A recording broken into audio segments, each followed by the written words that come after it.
Hello guys, welcome back to the Jurassic Gamer channel today. Today I'm very excited because I'm finally reviewing toys again.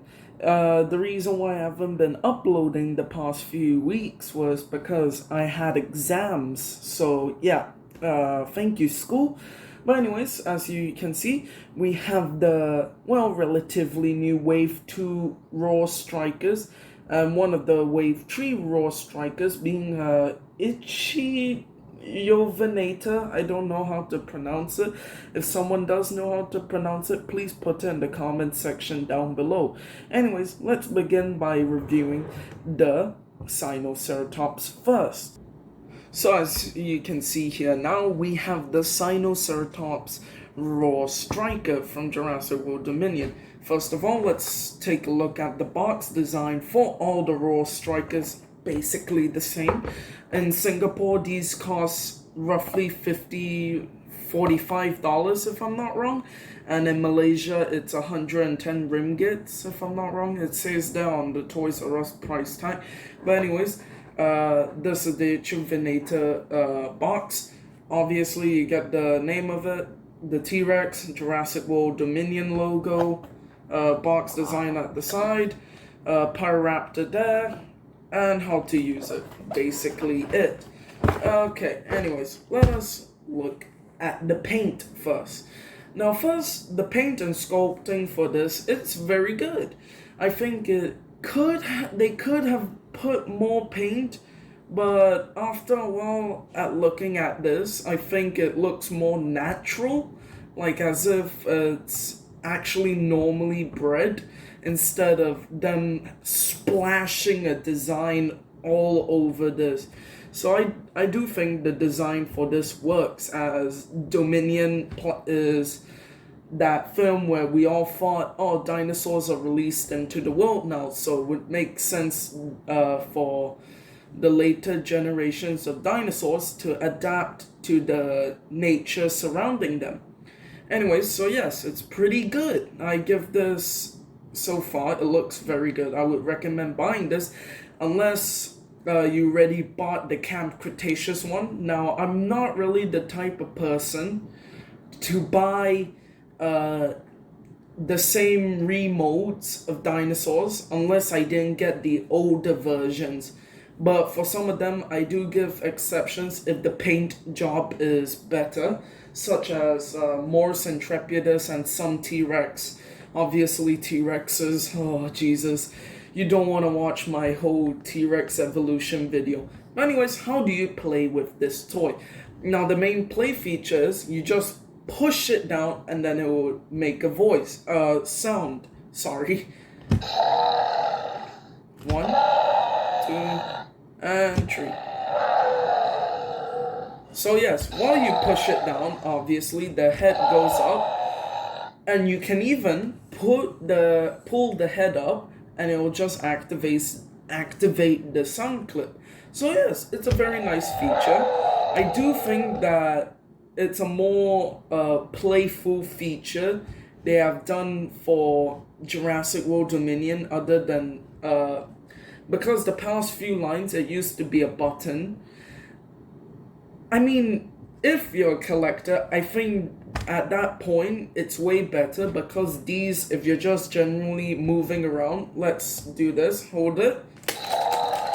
Yeah, it's most likely gonna make the sound, which it is annoying, but I do think it's more catered to children. I mean, literally it says on the box 4+. But anyways, it's very good. The play feature is very good.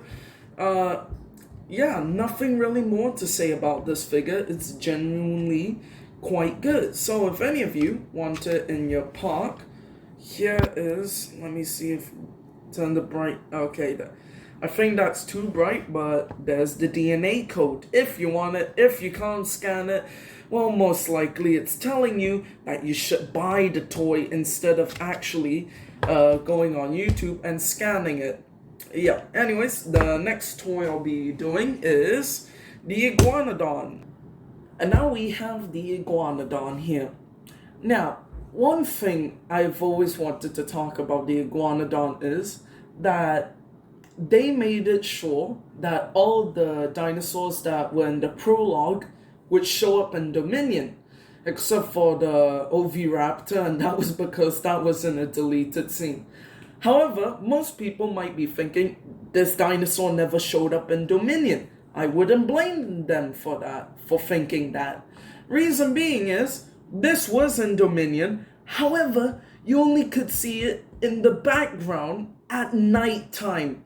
I'm pretty sure, literally, the directors were thinking, yeah, let's put a new dinosaur species that probably half of the world never heard of and put it in the dark.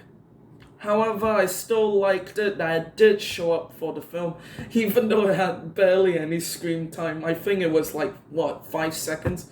But yes, anyways, sorry, let's get back to the toy review. Now, I love this. I love it that Mattel finally got a four-legged Parasaurolophus looking dinosaur correct.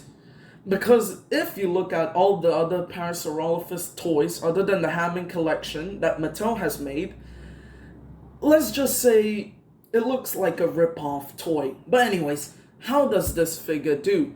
Oh yeah, sorry, before I forget, I think for the Sinoceratops, I forgot to put out articulation. Most of them are the same, where they have a ratchet foot, as where you can hear the click noise when you put it back. And also you can move the arm out and also back and turn it around 360 degrees is the usual. But anyways, let's get back to this figure. The sculpting is excellent on this figure, and the paint scheme on this figure is genuinely quite good. It does actually have that paint scheme that was shown in that size graph, I think it was. But yeah, this is genuinely quite a good toy. And now going to articulation, you can turn it almost 360 degrees, but because the arms are in the way, you can't do that. So yeah, you can move the arm way out. That makes it look like it's saying hello. Hello here. And then you can move it back and obviously turn it 360 degrees. Now also, what you can do is you can turn the head 360 degrees. Yep, get it out. Okay. Yeah, you can turn it 360 degrees. So that's very nice. So you get that image of a lot of parents. I don't know why, but when I went to my toy store, all the Iguanodon toys were like this. So yeah, that's very odd. But anyways, yeah, this figure is actually, I would definitely recommend picking this up, as it's Mattel's first Iguanodon mold, and they have smashed it. It's excellent. Yeah, other than the fact that it has no hyper articulation, it's good. I am hoping they make a Hammond collection figure of this though. So yes, I have seen the new leaks of Hammond collection figures. I will be buying them. They look absolutely amazing. And as of right now, my Alan Grant Hammond collection is arriving around the end of October, so that's nice. If any of you wants the DNA or to add the dinosaur to your park, here is the DNA. If you can't scan it, buy it.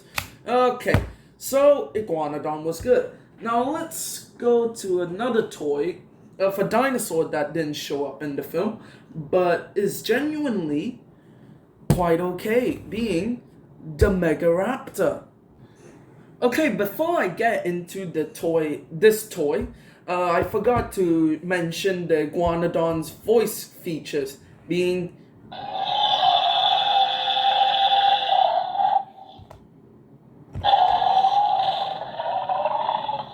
and there you go. That's yep. It still makes noise. These toys are sometimes annoying, especially if they have a neck joint. Anyways, let's go through the Mega Raptor. The sculpt is so beautiful on this figure. It is very nice, and I would genuinely say, if you didn't have the Therizinosaurus, because it's $80 in Singapore, and you only have 45, I would definitely recommend buying this as a budgeted version. What do I mean? It basically fills up all the requirements for a Therizinosaurus, except for the long neck. It has a short neck, of course. It has long claws, not too long, but still counted.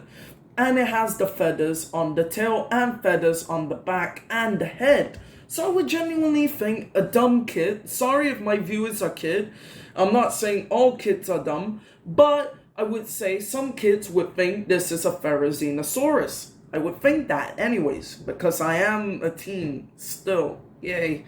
But anyways, let's go through the paint scheme on this. I hate it. What do I mean by that? I wish the head design where they dash in white tiger stripes on the skull would be plastered a bit more, especially at the main body where it looks a bit plain. And also, you see that the quills and feathers on the back are painted black. Well, this speaks for itself.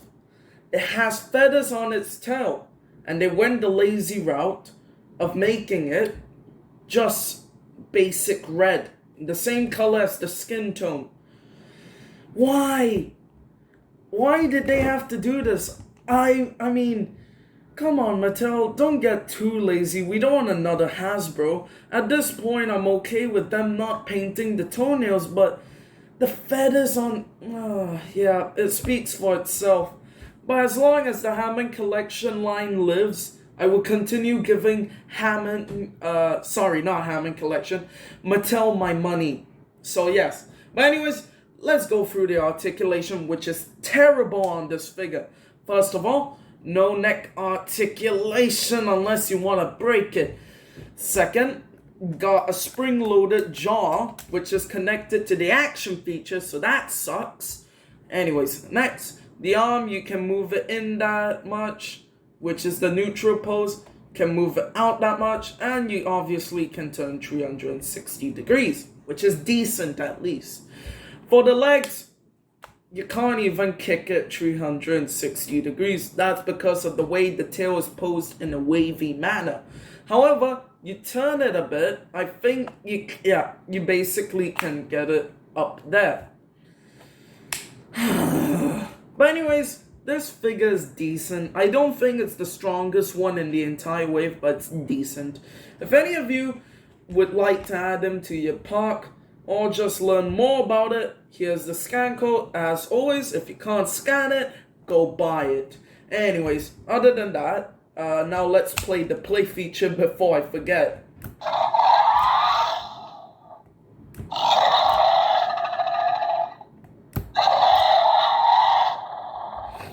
Now, call me if I'm wrong, but tell me this next year, which I'm pretty sure the Dino Trackers line is releasing an Indoraptor, but all these voice lines, they sound like an Indoraptor. Sorry, but they do sound like an Indoraptor.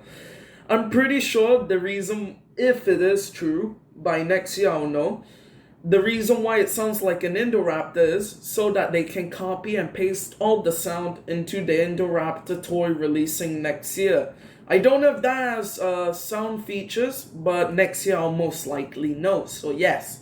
Anyways, the next one is a toy I love about this entire wave. It's the first figure I got, basically, the Liopleurodon. Yes, so here we have the Liopleurodon. This is my second marine reptile figure. Yes, yay for me. Finally, something that isn't the Mosasaurus, just repaints or them making it worse. Yes, I love this mold and the paint scheme for this. It fits it so perfectly. This figure, I have no problems with. I indeed have no problems with, and I can see it why they're using the Liopleurodon mold to make it the Kronosaurus mold for the Dino Trackers line next year. This mold is so good for any sea reptiles. It just looks like what you would think it would look like. And the color scheme gives the idea that this is a sea whale. Like whales usually have the bottom being white and then the top being gray. It's beautiful. I love it. other than that, I can't really say anything else about it except for the articulation where you can move it down, up that high, and obviously turn it 360 degrees. All flippers are the same, by the way, so yes, I'm not going through all flippers. But let's play the action feature. Now, this toy is the only unique toy out of all of them. What do I mean? While most of them have you pushing down on the toy, Mattel knew if they went with the pushing route, they would have to make it standing up. That would have ruined the toy right away. I wouldn't have bought this. But what they did is they went with the old toy route where you have a button. As you can see, there's a button there. All you do is press and... Very nice. One more time. Very nice. So yes, I would definitely recommend picking this up if you can. Not to mention that aquatic dinosaur toys are the toys that are being the least brought out. We barely have any. Plesiosaurus, other than Plesiosaurus, Mosasaurus, and this. I think there was one for Camp Cretaceous, but I think next year they're releasing 2 more, so that's good that aquatic dinosaurs are getting more love. If any of you, okay, hold on, would want to add them, okay, to your park, in a second, I'll just give you the code. Here you go. There is the code. As always, if you can't scan it, buy it. Anyways, the last one being not wave 2, the Ichthyovenator toy from wave 3. And now here we have wave 3 Raw Strikers Ichthyovenator toy. Now I think this is a remold and reuse of the Irritator toy from Fallen Kingdom. Correct me if I'm wrong. I didn't really collect toys in 2018 back then. I was still sucking on my thumb. Just kidding. But anyways, I love the paint scheme and the mold of this toy. I can't tell if it's accurate to the actual dinosaur at all, but it looks nice.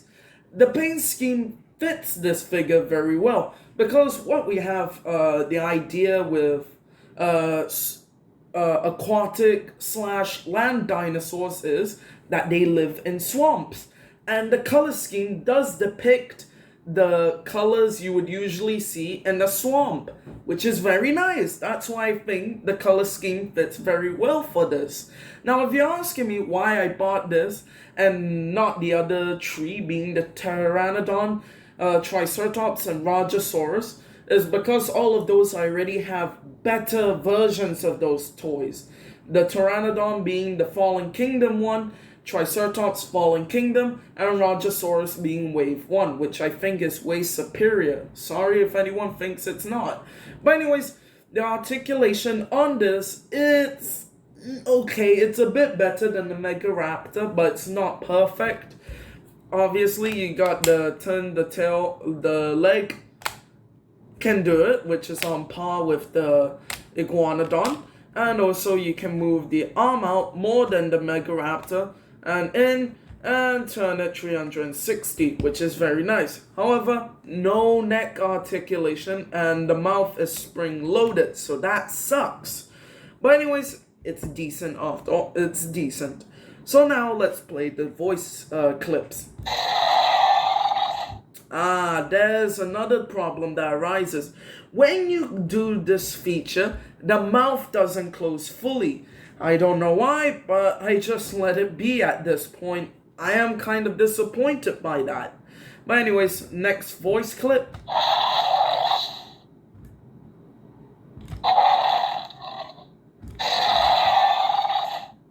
Now, the voice clips they used for this, it does kind of sound like the Mega Raptor / Ceratosaurus or Allosaurus. I don't know. They release a lot of Rorovores. I still call them Rorovores, which were the original names. But yeah, anyways, it's still a good feature. I love the raw strikers where you push it down and they roar. Even though it does cost at the mouth articulation, even though all of these raw toys have that same issue. But anyways, if you wanted to add it to your park, that's the code. As always, you can't scan it, buy it. Anyways, now I'll be giving my star rating for each of the toys. Now, as you can see here, I have all the Wave 2 Raw Strikers and one of the Wave 3 Raw Strikers. So which one do I say leave it, or which one do I say must buy? Well, first of all, let's start with the Liopleurodon. Now, the sculpting and the paint job fits it very well, and I think the articulation is very good on this. I mean, basically, it's the flippers. That's the only thing you're really gonna get articulation, and you have the neck and mouth joint, but you have to make it raw. So yes, so I think this is overall very good. I wish that these two joints here weren't spring loaded, but I know it's helped by the voice feature. So I give this a 9 out of 10 goats. Goats is what is my rating system instead of stars. So yes, I give this a 9 out of 10 goats. So I overall would say this is a must buy. I would definitely recommend that. I love the aquatic dinosaurs, and all of them have been great so far. Not perfect, but great so far. Hopefully from next year's Dino Trackers line, it won't be terrible. Even though it does kind of looks bad. It kind of looks bad because the Chronosaurus is just a remold of this. But let's see anyways next year. Anyways, let's go through Wave 2 Mega Raptor. The sculpting is good, the paint job is okay, but the articulation isn't great on this figure as well. So with that saying so, I would definitely be okay picking this up if I see it. And if it's the only one left in store, I would recommend getting this if you want to budget it Ferrozinosaurus. But I wouldn't recommend this if you're just wanting to buy it because it looks good or because the play feature's good. I wouldn't recommend it as basically the articulation is the worst out of all of these, and the paint features are the worst on this. So overall, I give it a 5 out of 10 goats. What's the 5? It's really helped by the mold, because the mold is really good. That kid wouldn't notice the difference between the Ferrozinosaurus toy and this toy other than the paint scheme. But but if you're trying to tell your kid that these two are the same and they just remade it, I'm pretty sure they would not find out unless they have the internet, of course. So I would not really recommend buying this. It's not a must pick. Anyways, next is the Sinoceratops. The Sinoceratops, the paint scheme fits it well, not to mention with the film it's in. I think it fits well. The paint scheme makes it look more natural, and the sculpting is excellent. It's really great other than that. Remember in 2018 when they put that Pachyrhinosaurus toy out and then they called it the Sinoceratops? I actually bought that, yeah. The articulation on this is very good, not to mention they put in a surprise being the head sculpt that can move, even though that would play almost every time. So what do I think? I give this an 8 out of 10 goats. I would have liked more for the paint scheme, but it's pretty good. Now, why, but I wouldn't really recommend buying this toy if you have the Camp Cretaceous version, as that version looks more accurate to the film. I would say this toy is more of I would have think that they would have released in the Dino Tracker line, but being here, it's still okay. I would give this still an 8 out of 10 goats. It's very strong. Next is the Ichthyovenator. Now, first of all, it has a very nice paint scheme and mold.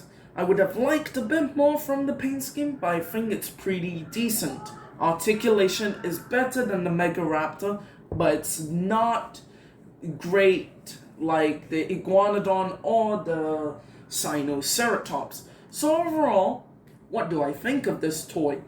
I give it a 7 out of 10 goats. It's not bad, but it's not terrible at the point where it's the Mega Raptor.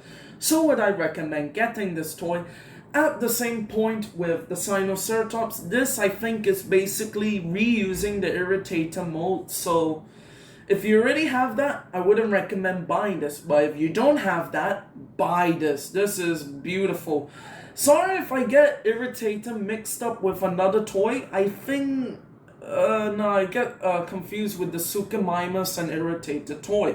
Please comment in the comment section down below if I'm wrong. Please, I want more people to talk in my videos comment section, please. But anyways, yes, it's decent after all. Now let's go through the last one, being the Iguanodon. I think this is very good. The mold is very accurate to the film, even though it barely showed up. And the paint scheme is very nice. Articulation on this is very good. So overall, I would say this is one of the better, the second best figure out of the whole Raw Strikers other than the Liopleurodon. So I give this an 8.5 goats out of 10. Now why do I give that? Articulation and paint scheme. I would have liked more articulation, and this is just me nitpicking, but I would have loved it if you can open up the mouth, even though that's impossible with that tiny mouth. But we have seen the Hammond collection doing it, so why can't they do it with the normal line? Not to mention, these are $45. They're getting more expensive and they're getting worse in quality. So yes, anyways, I would definitely recommend picking this up. It's a brand new mold, and I can see this figure becoming more expensive in the future.